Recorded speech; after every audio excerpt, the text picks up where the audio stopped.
Year after year, shiploads of rice arrived from Asia, and with each shipment, billions of CFA francs flowed out of our country. This money left our communities poorer, our farmers struggling, and our national destiny tied to forces far beyond our borders. This paradox ran deep. Burkina Faso possesses fertile land, abundant water, and a hard-working population.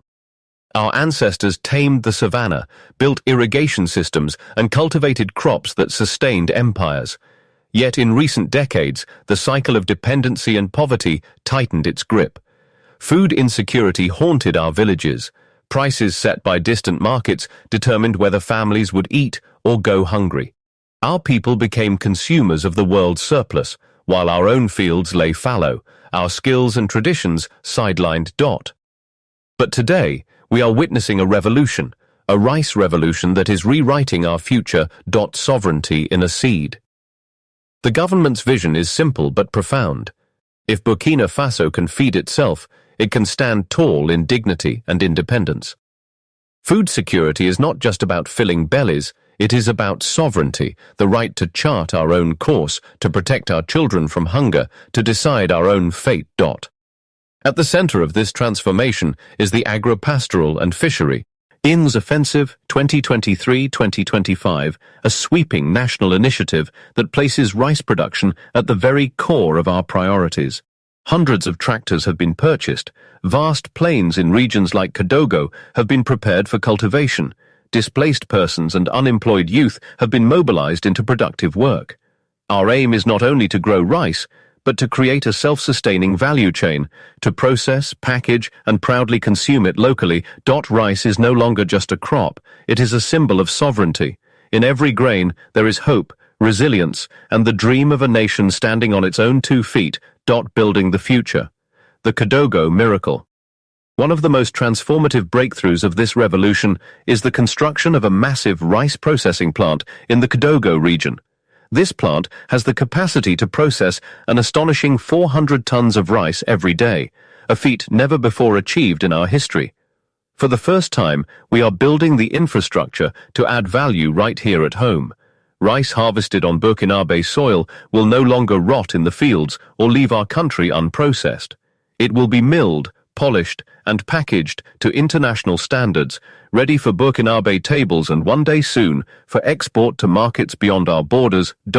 This is not just industry, this is identity. Every bag of Burkinabe rice on the shelf tells a story of determination and pride. The ripple effect, prosperity for all, the economic impact of the rice revolution is far-reaching.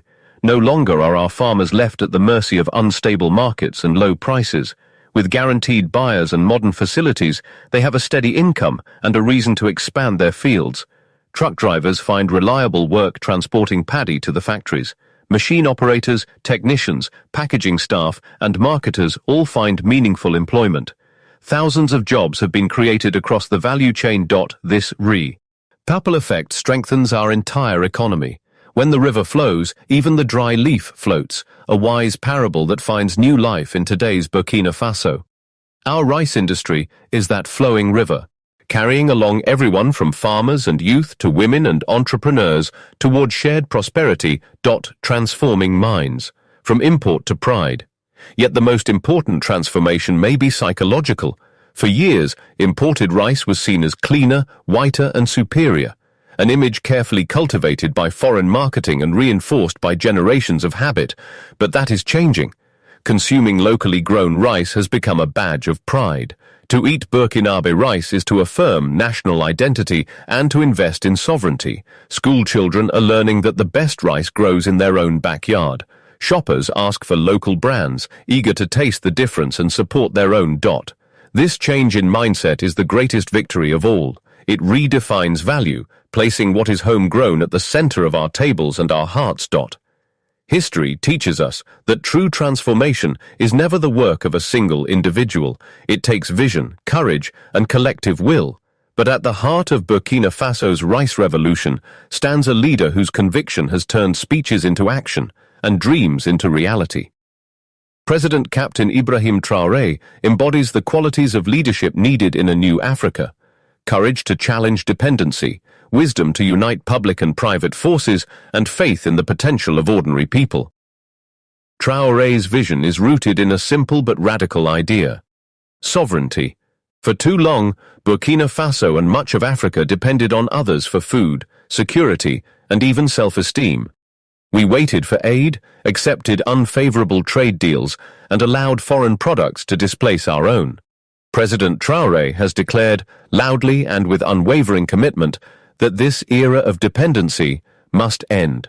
True independence means being able to produce what you eat, defend your land, and define your own destiny without asking permission from anyone else. His approach is pragmatic, not just rhetorical. Many African leaders have delivered speeches about self-reliance, but few have matched words with concrete steps. Traoré is building the foundation for transformation, literally and figuratively. He has overseen the purchase of modern agricultural equipment, the expansion of farmland, and the establishment of processing plants, like the 400-ton-per-day rice unit in Kidogo. These initiatives go beyond campaign promises. They create jobs, empower farmers, and reduce reliance on imports.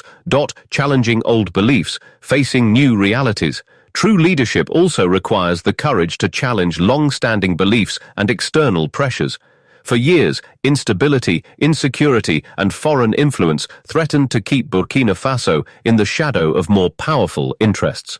President Traoré has boldly charted a new course, prioritizing self-reliance over foreign aid. By doing so, he's redefining what it means to govern in Africa. His leadership is a message to his people and to his peers across the continent. Africa does not need to beg. Africa needs to build. It's a message that sovereignty is not just a dream, but a choice, one that demands sacrifice, determination, and faith in the nation's own people. Inclusion, youth, women, and displaced persons at the center. A key hallmark of this new leadership is inclusion. President Traoré is not trying to build the future of Burkina Faso alone. Instead, he is mobilizing youth, women, and even displaced persons, groups too often marginalized in national development, to be active participants in transformation. This inclusive approach ensures that the benefits of growth do not only reach a select few, but instead touch every community. Jobs in farming, processing, and distribution are no longer reserved for the elite or well-connected. Youth, once dismissed as a burden or risk, are now seen as a powerful resource. By providing real jobs and the government is turning idle hands into active contributors.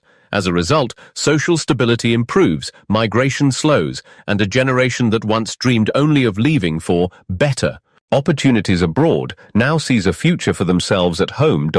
The shift is critical.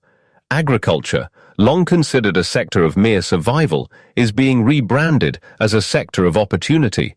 With modern machinery, well-organized supply chains, and the pride of contributing to the nation's progress, young people see agriculture as a pathway to stability and respect. A model for Africa. Burkina Faso's example has resonance far beyond its own borders. Youth unemployment is a continental crisis, one that threatens to undermine progress in every African country. But if a landlocked nation with limited resources can absorb its youth into productive agricultural chains, then others can as well. The lesson is simple. Sovereignty and development are impossible without the active participation of young people. They are not only the leaders of tomorrow, but also the workers, innovators, and drivers of today's economy. Each youth employed is one less burden on society and one more pillar of progress. This is not just economic policy, it is nation-building at its most profound. The Kidogo plant, a new symbol of industrial power. Let's return to Kidogo, where the massive rice processing unit is more than a factory. It is a beacon. It stands as a symbol of Burkina Faso's determination to break free from the legacy of exporting raw produce while importing finished products at inflated prices. The scale of the Kidogo project is historic. Capable of processing 400 tons daily, the plant ensures that rice harvested in Burkina Faso is no longer left to spoil or shipped off for processing abroad. Instead, the entire value is captured at home. The rice is milled, polished, and packaged to the highest standards. The sight of these powerful new machines, gleaming, efficient and productive, tells a new story about Africa, a continent no longer content to be a source of raw materials, but now determined to become a producer of finished goods. The impact spreads far and wide. Farmers enjoy reliable markets and higher incomes. Youth find jobs in technical fields. Women are empowered through access to stable buyers and new roles in the industry. Transporters, retailers, and even exporters feel the benefits as trade expands. For the ordinary Burkinabe, it simply means dignity and hope. Two things more precious than gold. Leadership that inspires a continent. President Traoré's success is not a miracle reserved for Burkina Faso alone. It is a model that African leaders everywhere can follow. If a landlocked country facing tremendous obstacles can build world-class processing plants and mobilize its youth, why can't nations with more resources do the same? His message is clear. Copying success is not weakness, it is wisdom. Africa's realities are unique, and the best answers are found within Africa itself. Traoré's blueprint, anchored in sovereignty, agriculture and partnership, is a path that any country can adopt. True independence is not only political, but also economic, and food security is the foundation of national strength. True national transformation never comes from government alone, nor can it rest solely on the efforts of private individuals. Burkina Faso's rice revolution shines because it is a story of partnership, a dynamic alliance between visionary entrepreneurs and a government ready to support bold action. This is where the nation's progress finds its greatest strength. A striking example of this synergy is the collaboration between Mamunata Baza, the private promoter behind the Kadogo rice plant, and Minister of Agriculture Ismail Sombi. Mamunata Baza, with her entrepreneurial spirit and courage, dared to dream of a factory that could process 400 tons of rice a day, a feat never before attempted in the region. But vision alone cannot move mountains. It needs encouragement, resources, and official support. That's where government enters the story. Minister Sombi's presence at the opening of the Kadogo plant was more than ceremony, it was a signal of partnership. The government didn't just watch from the sidelines, it provided backing, helped cut through bureaucracy, and worked to clear the path for private initiative. The result is a plant that stands as a beacon, not just for Burkina Faso, but for the entire region. This partnership model is more than a local success, it's a lesson for the continent. Too often, African governments try to do everything alone, fearing that private enterprise means surrendering control or risking corruption. Meanwhile, entrepreneurs struggle against red tape, high taxes, and indifference.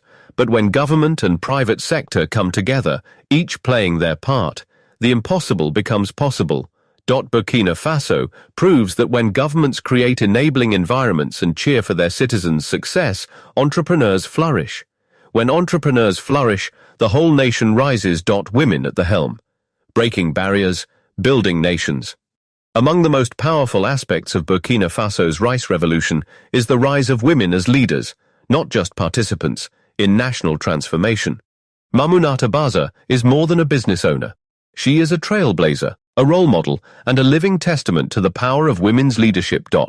For centuries, African women have carried economies on their backs, farming, trading, feeding families, yet were rarely given a seat at the table where big decisions are made. Today, in Burkina Faso, that table is changing. Mamunata's leadership in building the Kadogo plant demonstrates that women can and must be central to Africa's industrial future. Her story is a powerful symbol. Breaking stereotypes. In a field traditionally dominated by men, she has proven that courage and determination are not defined by gender. Multiplying. They impact. Research across Africa and the world shows that when women succeed, entire communities benefit. Women reinvest in health, education, and welfare, creating ripples of progress. Inspiring others.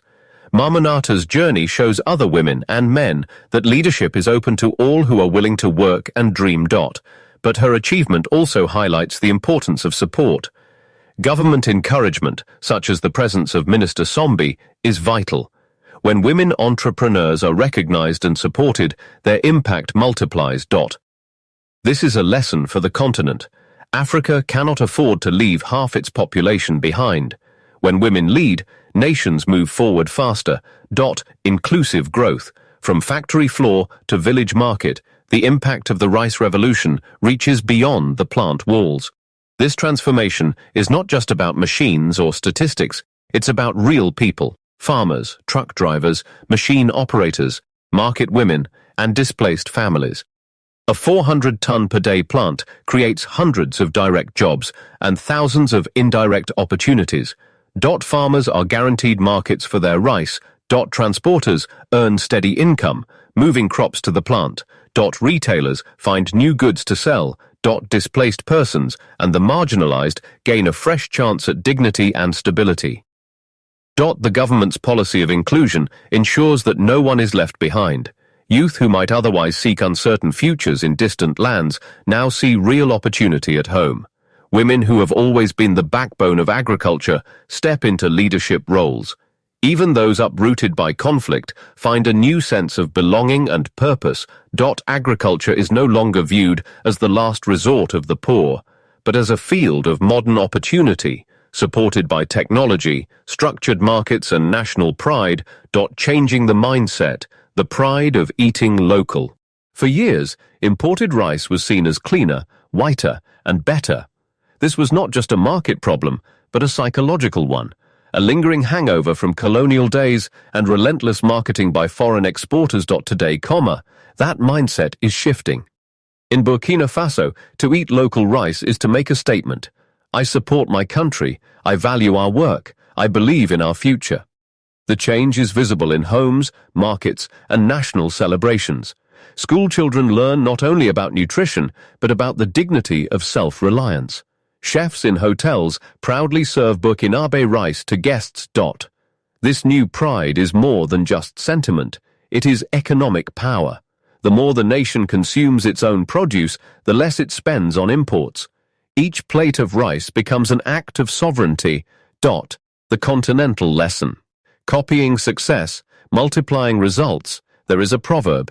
If your neighbor sharpens his knife and cuts well, why would you refuse to sharpen yours? The story of Burkina Faso's rice revolution is not a miracle for one nation alone.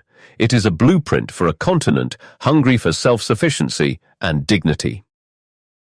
Imagine the impact if every African country built their own processing plants for rice, maize, cocoa, and other staples. Imports would drop. Jobs would multiply. Farmers and entrepreneurs would gain. Billions of dollars would stay in Africa, fueling roads, schools, and clinics. More than money would change. The story Africa tells itself would change. No longer a continent waiting for charity, Africa would be recognized as a continent of productivity, innovation, and pride. The new narrative. Africa's future is now. Burkina Faso's transformation is about more than food. It's about how nations reclaim their stories. It's about youth discovering hope at home. It's about women leading at the highest levels. It's about governments and citizens building together. It's about showing the world and ourselves that Africa's future is not a distant dream. It is unfolding now, in factories, on farms, in the courage of every leader and entrepreneur who refuses to settle for dependency. And as more nations follow this model, copying not out of weakness but out of wisdom, the continent will rise together. It is not just about one crop or one plant. It is about rewriting Africa's destiny, one bold choice at a time. Facing challenges. Head on, the realities of transformation.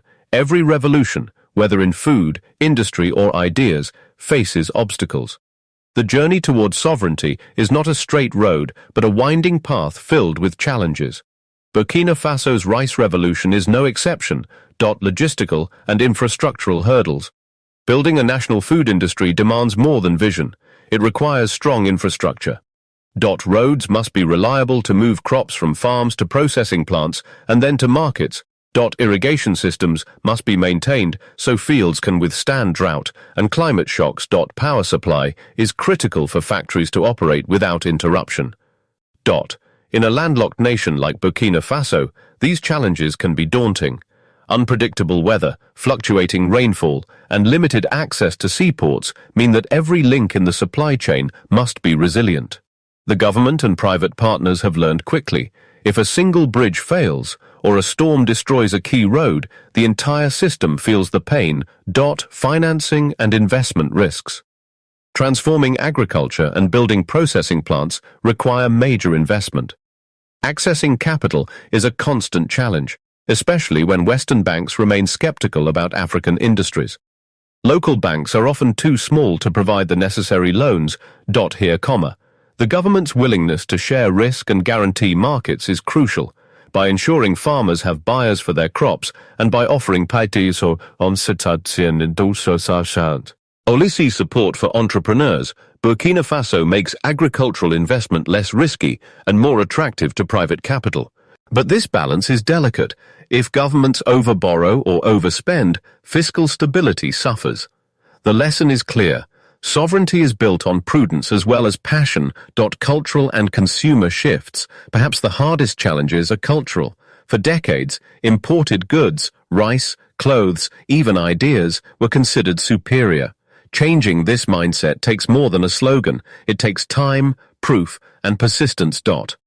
It means winning the trust of consumers, convincing families that local rice is just as tasty or tastier, just as safe, and even more meaningful. Marketing, education, and quality assurance are part of this quiet revolution. The government and entrepreneurs must work together to build a new brand for Burkinabe rice, one rooted in pride, health, and community. International pressures and competition. Success attracts attention and sometimes resistance. Western exporters, seeing their share of the African rice market threatened, may lobby for trade barriers or spread negative stories about local products. International organizations sometimes offer advice that masks efforts to protect their own interests. Burkina Faso must remain vigilant, guarding against both unfair competition and attempts to undermine its achievements. Success will be measured not just by profits, but by how well the country withstands external pressures while staying true to its vision. Sustaining success, from momentum to legacy. A true revolution is not measured by a single harvest or by one new factory. It is measured by how long it lasts, by whether it becomes the new normal, the standard by which all future progress is judged. Institutionalizing change. To ensure the rice revolution endures, reforms must be embedded in national institutions. Education. Schools and universities must teach the value of agricultural innovation and food sovereignty. Research. Scientists and agronomists must be supported to keep improving yields, fighting pests, and developing new rice varieties suited to local conditions. Policy. Laws and incentives must continue to reward local production, protect farmers' interests, and penalize illegal imports or substandard goods. Building up supply chains. Sustainability means building robust supply chains. Storage facilities to prevent post-harvest losses. Efficient transportation to get rice to factories and markets before it spoils. Modern packaging and branding that appeals to urban and international consumers. These improvements require constant investment, not just money, but also attention, training, and a willingness to adapt as markets evolve. Creating a culture of excellence. Sovereignty is not about good enough, it is about excellence. Burkinabe rice must compete not just on price, but on quality. The revolution will last only if local products meet or exceed global standards. This means strict quality control, customer feedback loops, and a refusal to accept mediocrity. In time, as confidence grows, Burkinabe rice can find its place not just in national kitchens, but on supermarket shelves across Africa and the world. The spirit of sovereignty, more than rice. The heart of Burkina Faso's transformation is not a grain, a machine, or a law. It is a spirit, a refusal to settle for dependency. That spirit animates every farmer who wakes before dawn, every entrepreneur who risks her savings to build a business, and every government official who chooses bold action over comfort. A symbol for Africa. Other nations are watching closely. If Burkina Faso, landlocked and once considered poor, can achieve food sovereignty, then so can larger and richer countries. The rice revolution is a mirror held up to Africa. What are we waiting for? Why not invest in our own land, our own people, our own futures? This is not a call for isolation, but for pride and initiative. It is about making the most of what Africa already has, its soil, its youth, its wisdom. Women as nation builders. The example of Mamunata Baza reminds us that women are not just helpers or supporters, they are leaders, innovators, and symbols of resilience. When a woman leads a national industry, she changes expectations, breaks stereotypes, and lifts whole communities with her. Supporting women's leadership is not just a matter of fairness, it is a matter of survival and progress. No nation can rise if half its population is left behind. The power of youth. Africa's greatest asset is its youth. By turning young people into job creators rather than job seekers, by giving them a stake in fields, factories, and the food on their plates, Burkina Faso ensures the revolution endures beyond a single generation. When youth see opportunity at home, migration slows, frustration fades, and national confidence grows. The rice revolution is not just about calories and cash. It is about giving young people a reason to believe. A model for the continent. The path forward. The story of Burkina Faso's rice transformation is both unique and universal. It is a story of vision, seeing possibility where others saw only limitation. It is a story of action, taking concrete steps rather than waiting for permission. It is a story of partnership. Government and private sector, men and women, young and old, working together. Other African nations can and should copy this model. They should build on its strengths, learn from its mistakes, and adapt its lessons to their own unique circumstances. When Africa copies Africa, when success is multiplied, not envied, the continent as a whole will rise. From rice revolution to national renaissance. The story of Burkina Faso's rice revolution is not just the tale of a country learning to feed itself, it is the rebirth of an entire people. What began as a pragmatic response to food insecurity and import dependency has become a rallying cry of dignity, self-reliance, and hope. Each grain of Burkinabe rice now carries more than calories. It carries meaning, of sacrifice, of struggle, of leadership willing to break old chains. Each factory built, each field sown, each woman or young person who finds work and pride in the new industry is part of a much bigger narrative. Africa's renaissance is within reach. A model for continental emulation. As the world watches, other African leaders and citizens see what is possible. A landlocked country with limited resources but unlimited resolve has shifted from importing dependency to exporting confidence. Farmers who once lost hope now walk with pride, their produce no longer ignored but treasured. A new generation, once obsessed with leaving for opportunities elsewhere, now sees a future to build at home. What Burkina Faso has achieved is not magic. It is management. It is the courage to copy success. It is the power of local partnership. The lessons ring out clear and loud across the continent. Dignity is not imported. Sovereignty is not begged for. It is built, grain by grain, act by act, leader by leader. The unfinished work of sovereignty, true sovereignty, as President Traoré has shown, is more than waving a flag or singing an anthem. It is found in the everyday acts that strengthen a nation's backbone. Building what you consume. Investing in your own people.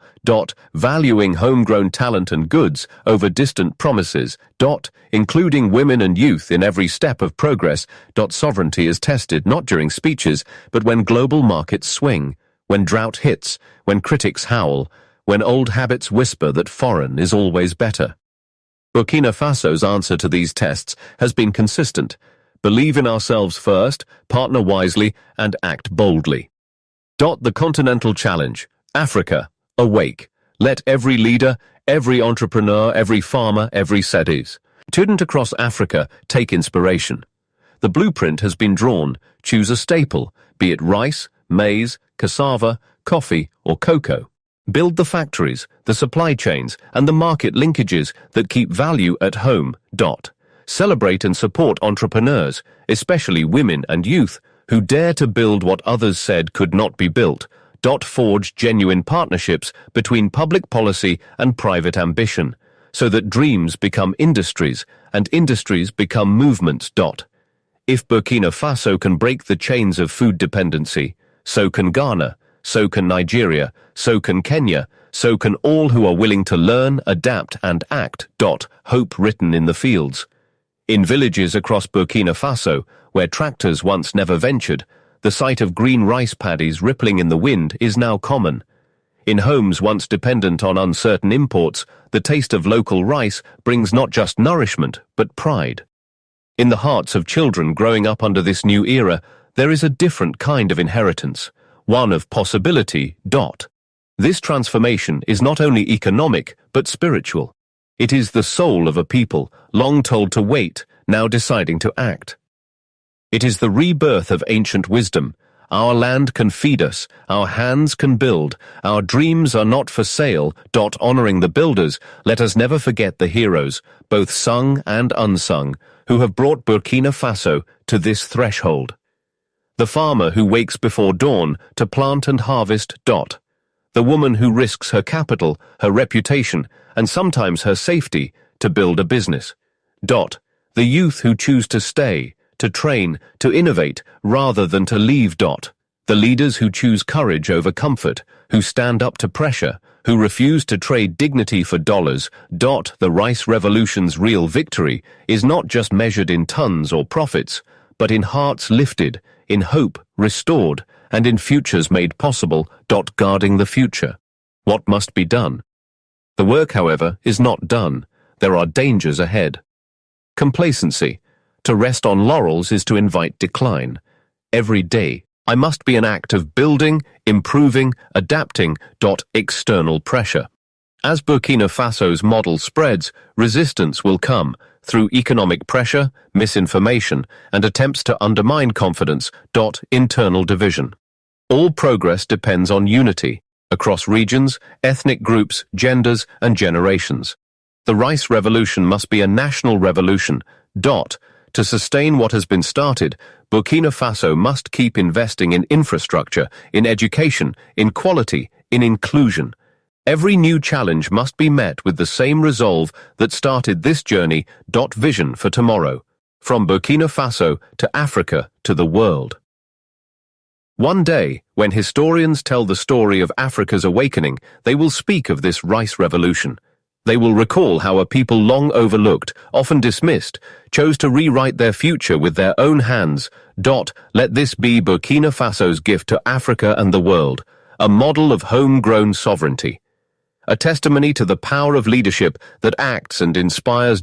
Proof that true wealth is found not in what we import, but in what we build together. The revolution in rice is only the beginning.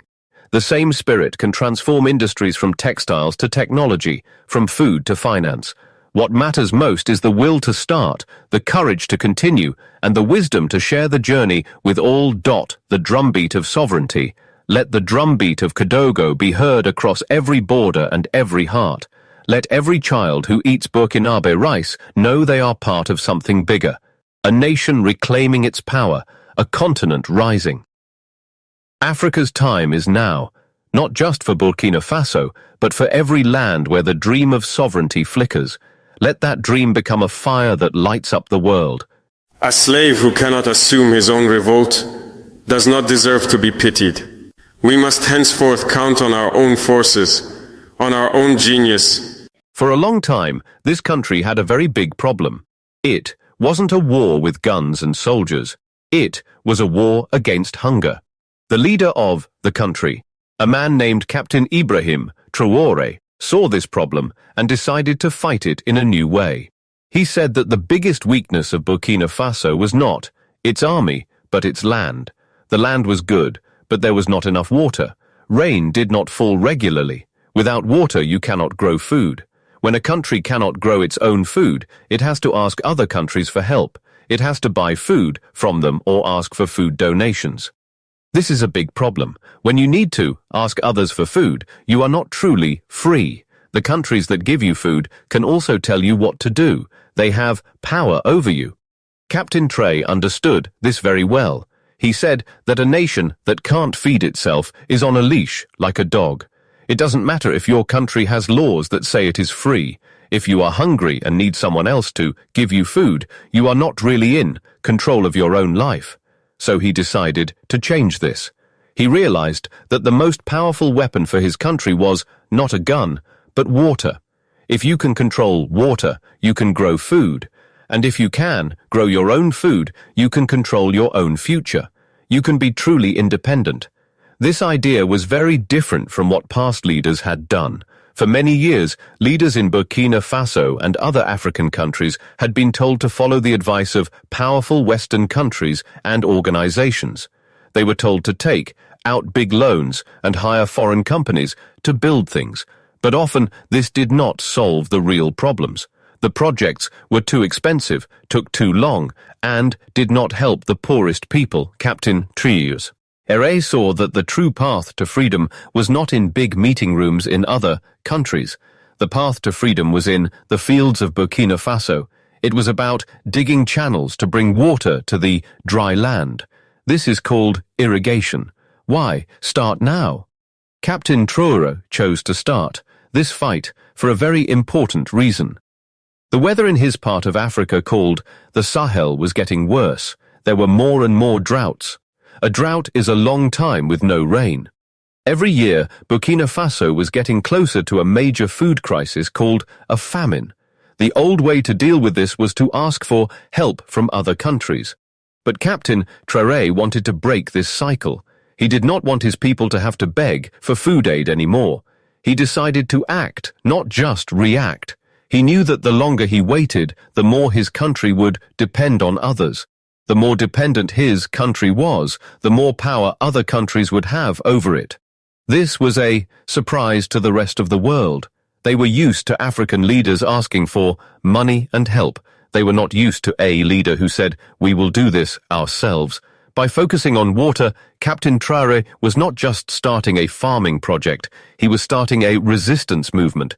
It was a strategy to make sure Burkina Faso would never again have to kneel and ask for grain. He wanted to dismantle a system where other countries and big companies actually made money from the hunger of his people. Why is water so important? Because water is an equalizer. Water doesn't care if your country is rich or poor. It doesn't care about your country's politics.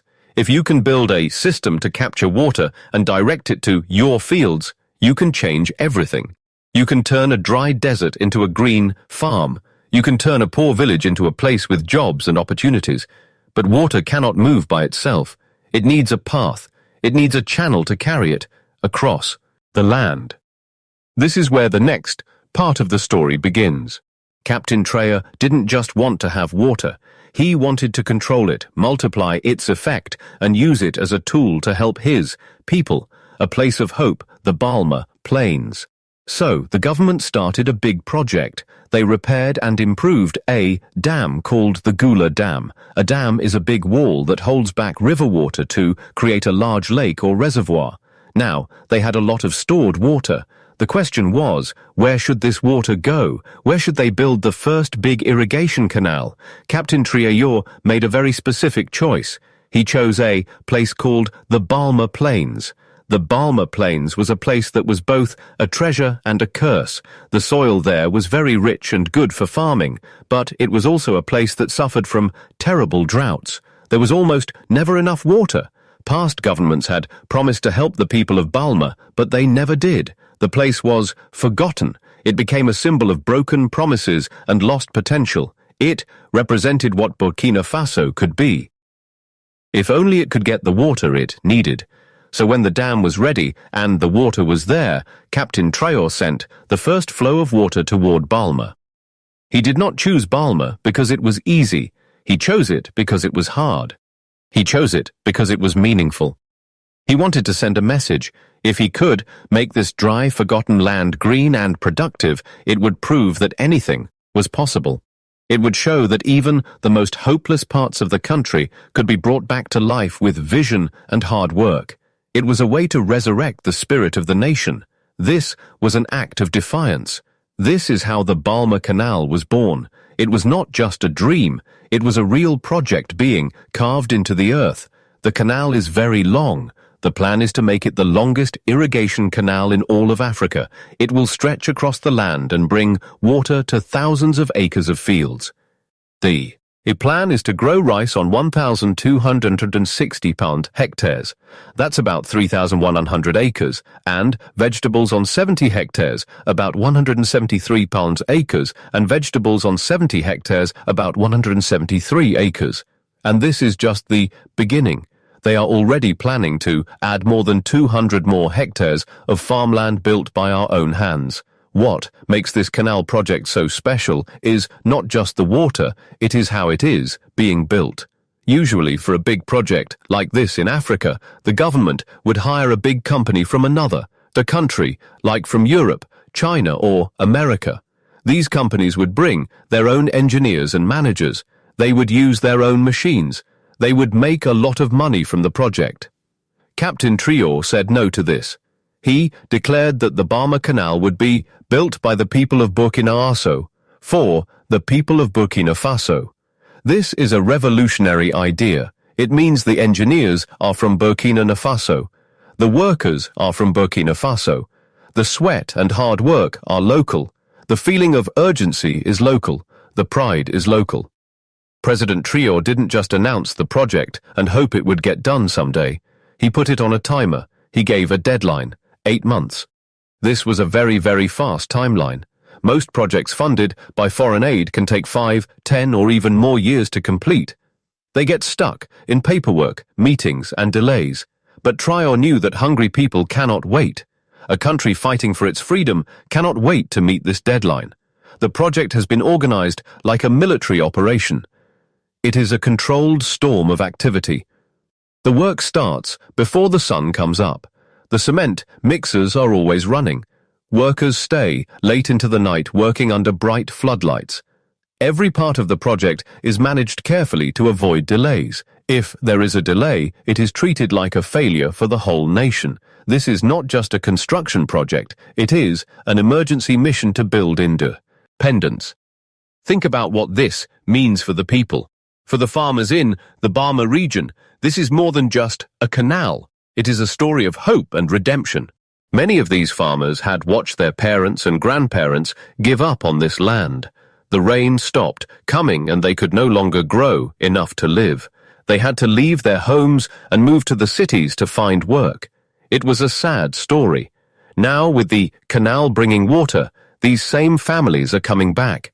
They are not coming back to ask for help. They are coming back to reclaim the land that was always theirs. The water is returning, and with it, their dignity is returning. This canal is also very modern. It is not just a simple ditch dug in the ground. It is a high-tech system. It has pumps that are powered by the sun using solar panels. It has special valves to control the pressure of the water. Soon, they will install smart monitors that use technology to make sure that not a single drop of water is wasted. This is very different from old irrigation projects that were often leaky and inefficient. The Bama Canal is being built to last. It combines the old wisdom and resilience of the people with the best modern technology. And it's not just the canal itself. Other things are being built around it. They are building warehouses to store the food that will be grown. They are paving new roads to make it easier for farmers to take their crops to the market. They are building water distribution centers exactly where they are needed most, not just in places where politicians want to show off. And every single part of this new system is designed to be owned and run by local people. The decisions will not be made in faraway capital cities or by foreigners in embassies. They will be made by the people of Bama. Captain, Traoré's vision does not stop at Bama. This canal is a test. It is the first one. If it works, and all the early signs show that it will be a big success, it will become a model. It will be a template that can be copied in other parts of Burkina Faso. It can be replicated in the north, the east, and everywhere else that needs water. It is a proof of concept. This means it proves that the idea works in reality. It shows that what is happening in Burma is not a one-time miracle. It is a strategy that can be used to make the whole country green and self-sufficient. But water alone is not enough for this whole system to work. It needs one more very important thing, people. It needs people to farm the land, to sell the crops, to build the new businesses, and to keep this transformation going. This leads us to the next part of the story, how this one canal is changing the entire economy of the nation and creating jobs for everyone. A new economy from hunger to power. When the water flows through the Burma Canal, it does more than just make the ground wet. It starts a revolution. This revolution is not about concrete and steel, it's about calories, control, and confidence. This is where the story of Burkina Faso's transformation gets really interesting. It moves from being about building things to being about fighting hunger. President Traoré knew from the beginning that the goal was never just about moving water from one place to another. The real goal was about what would grow next to the canal and what would that growth free his nation from. For many, many years, the food system in Burkina Faso was like a hostage. The country depended on food, aid from other countries, and on buying food from the global market. This made it very weak. If there was a flood in India or a war in Europe, or if a country in Southeast Asia decided to stop selling its rice, it meant people in Burkina Faso could go hungry. The prices of food could suddenly go up, and people would not be able to afford it. Other countries could use food as a political weapon. They could threaten to stop sending food if Burkina Faso's government didn't do what they wanted.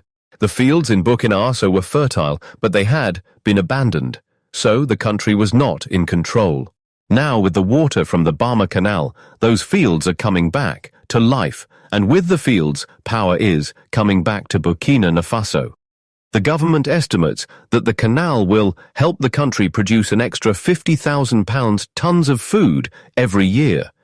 This is a huge amount for a country that used to rely on imported rice, wheat, and vegetables just to survive. These are not just hopeful guesses. These numbers are based on real studies of the land, the types of crops being planted, and the expected harvests. But the biggest change is not about the number of tons of food. The biggest change is about control. Having food sovereignty means that you, as a country, get to decide what your people eat. You decide when they eat, how they eat, and how much it costs. It means you no longer have to bow down to big food companies in other countries. It means you don't have to panic when shipping routes get blocked. It means you don't have to accept emergency food shipments that arrive too late and cost 3 times the normal price. It means you can set your own prices for food.